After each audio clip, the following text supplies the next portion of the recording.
তাল দিয়ে তালের পিঠা তৈরি করেই ফেললাম। তো আজকে কিন্তু এই পিঠাগুলি আমি নিজে তৈরি করে ফেলেছি। যখন আমি বাড়ি গিয়েছিলাম তখন কিন্তু আমার মা তৈরি করে খাওয়িয়েছিল এবং বাড়ির থেকে কিছু তাল মা সুন্দর করে প্রসেসিং করে দিয়েছিল। সেই তালগুলি আমি ফ্রিজে রেখে দিয়েছিলাম এবং সেই তাল দিয়ে কিন্তু পিঠাটা আমি তৈরি করেছি। তো পিঠাটা কিন্তু এক এক অঞ্চলে এক একভাবে তৈরি করে থাকে। তো আমি যেভাবে তৈরি করেছি সেটাই আপনাদের সাথে শেয়ার করছি। এই যে তালগুলি আমি ফ্রিজে রেখে দিয়েছিলাম, এই তালটা কিন্তু প্রায় 5 থেকে 6 মাস রেখে খাওয়া যাবে। তো এভাবে ফ্রিজে রেখে দিলে অনেক দিন খাওয়া যায়। তো এভাবে এখনও তাল পাওয়া যায়, আপনারাও রাখতে পারেন। তো পিঠাটা তৈরি করার জন্য আমি এখানে কিছু চালের গুঁড়া নিয়েছি, একটু ময়দা নিয়েছি এবং একটু কর্নফ্লাওয়ার, স্বাদ মতো লবণ এবং পরিমাণ মতো চিনি। তো মিষ্টিটা যে যেভাবে খায় ঠিক সেভাবেই দেওয়ার চেষ্টা করবেন। তো আমি এখানে চিনির পরিমাণটা একটু কমই দিয়েছিলাম কারণ তালটা অনেক মিষ্টি ছিল।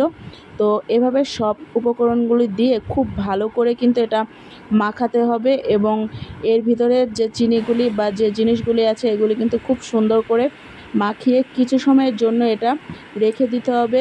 এটা কিন্তু আধা ঘন্টা থেকে 1 ঘন্টা রাখলে বেশি ভালো হয়।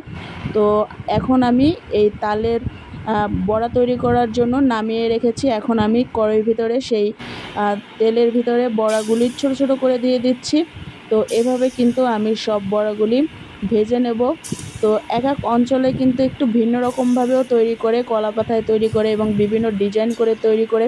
আসলে সব ধরনের পিঠা কিন্তু খেতে এক এক রকম স্বাদ। তো এটা কিন্তু সবথেকে বেশি সহজ বানানো।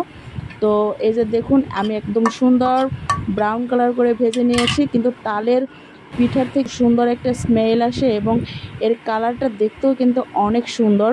তো এর ভিতরে কলাটা ব্যবহার করলে পিঠাটা একটু নরম হয় এবং এর ভিতরে কিন্তু আটার পরিমাণ বা ময়দার পরিমাণটা একটু বেশি ব্যবহার করলে সেই ক্ষেত্রে পিঠাটা আরও একটু বেশি নরম হয়। কিন্তু সম্পূর্ণ চালের গুঁড়াটা দিয়ে পিঠাটা তৈরি করলে পিঠাগুলো কিন্তু অনেক শক্ত হয় এবং এই পিঠাটা কিন্তু 1 থেকে 2 দিন রেখে খাওয়া যায়। তো এভাবে আমি আস্তে আস্তে সব পিঠাগুলি তৈরি করে ফেলেছিলাম এবং লাস্ট পর্যায়ে এই যে দেখুন পিঠাগুলি এত সুন্দর মচমচে হয়েছিল এবং দেখতেও অনেক সুন্দর হয়েছিল। তো আমি চিন্তা করতেছিলাম যে কেমন লাগে। তো যখন আমি একটা পিঠা খেয়ে দেখেছি আমার কাছে খুবই ভালো লেগেছে। তো এখনও কিন্তু বাজারে তাল পাওয়া যায়। যারা এবছর এখনও তালের পিঠা খান নাই বা তৈরি করেন নাই, একবার হলেও ট্রাই করবেন। তো এই পিঠাটা কিন্তু চার সাথে এবং নাস্তার সাথেও কিন্তু খুবই ভালো লাগে।